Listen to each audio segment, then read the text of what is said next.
So when I first saw the Velka PC cases, my first impressions were, damn, these guys are pushing small form factor computing to the absolute limit. Almost no interior volume is spared here when building in these cases. I ended up building an RTX 2070 gaming PC in the Velka 3, which basically fit in the palm of my hand, not kidding, and the Velka 5 is still the smallest case that you can build in today that can fit a 2-slot reference-sized graphics card. Now since then there has been a revision of the Velka 3 and 5, but also a new model called the Velka 7. And don't let the name fool you, it is the largest of the 3 cases, but it's still brutally small at just 6 liters in total volume. Today we're going to take a look at how you can build an extremely compact gaming PC inside it, and everything that you need to know.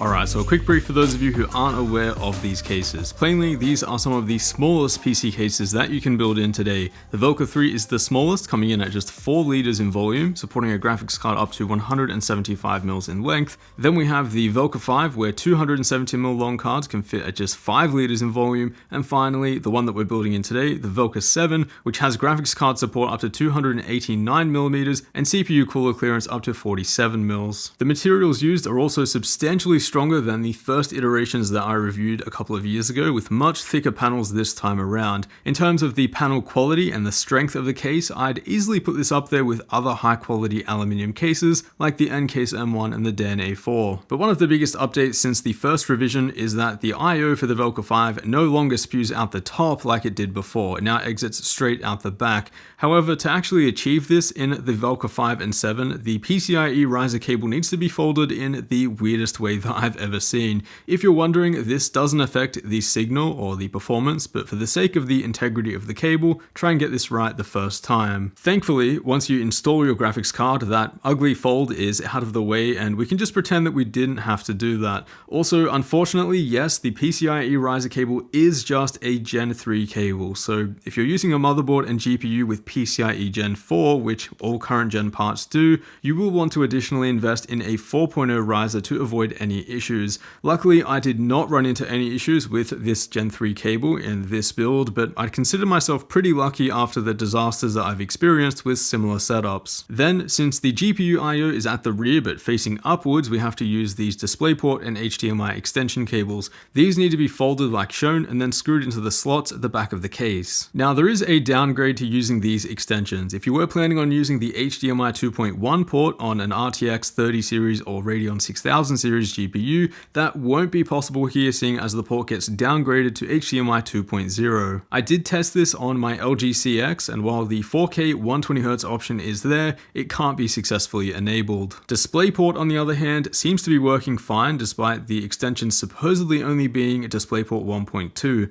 I had no problem locking in 240Hz on a 1080p display, and even 160Hz on my 4K panel seemed to be working as normal. So the Velka 7 is just like the Velka 5, but expands the CPU cooler height to 47mm from 37mm, and the graphics card length to 289mm from 270. That means in the Velka 5 you're pretty much limited to just using a Noctua NHL9, which I wouldn't really recommend for CPUs above a Ryzen 5 or Intel i5. So for anything above 65 watts or above 6 cores generally, I'd encourage you to go for the Velka 7. That way you can run a substantially larger cooler like the Alpenfoam Blackridge, which comes in at exactly 47mm in height. It is a lot bigger than the Noctua L9, and so here we're running an 8-core Ryzen 5800X. Motherboard compatibility is a concern for this CPU cooler though, so it's fine for the Asus Strix B550i that we've got here, but there are a lot of ITX boards out there that just aren't compatible with it, so just keep that in mind. Then for the GPU, we're using an RTX 3070 Founders Edition, which is thankfully pretty compact, although airflow design of this card is not exactly ideal for this case. The fan closest to the I/O exhausts hot air like a blower fan directly upwards and out of the case, but this ends up being blocked by the DisplayPort and HDMI extension cables. Then for the flow-through fan that pushes air right through the heatsink, that ends up being blocked by the power supply and power supply cables. Then, to make matters even more challenging, this case is so small that there isn't a single exhaust fan. On an encouraging note, the Velka series of cases are extremely well ventilated, so hot air should be able to find its own way out of the case, as the air pressure inside increases. But in the end, we've got an extremely powerful build that's smaller than the Xbox Series X. It can fit in a backpack, take up basically no room on your desk, whilst pushing most 1440p gaming monitors to their absolute limit in terms of refresh rate. So how does it perform? Well, at stock, without any tuning or modifying, it's about what I expected.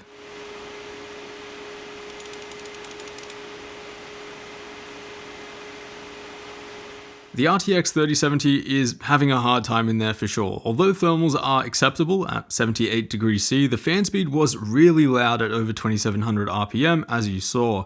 Luckily, we can improve this quite a bit by undervolting the GPU. By locking the GPU to 1850 MHz at 860 mV in MSI Afterburner, we shave off a couple of degrees, but more importantly, now have a much more reasonable noise level. By the way, if you're unfamiliar with GPU undervolting, it can be done with pretty much any gaming GPU out there, and I'll leave a link to my full guide on how to do it down below.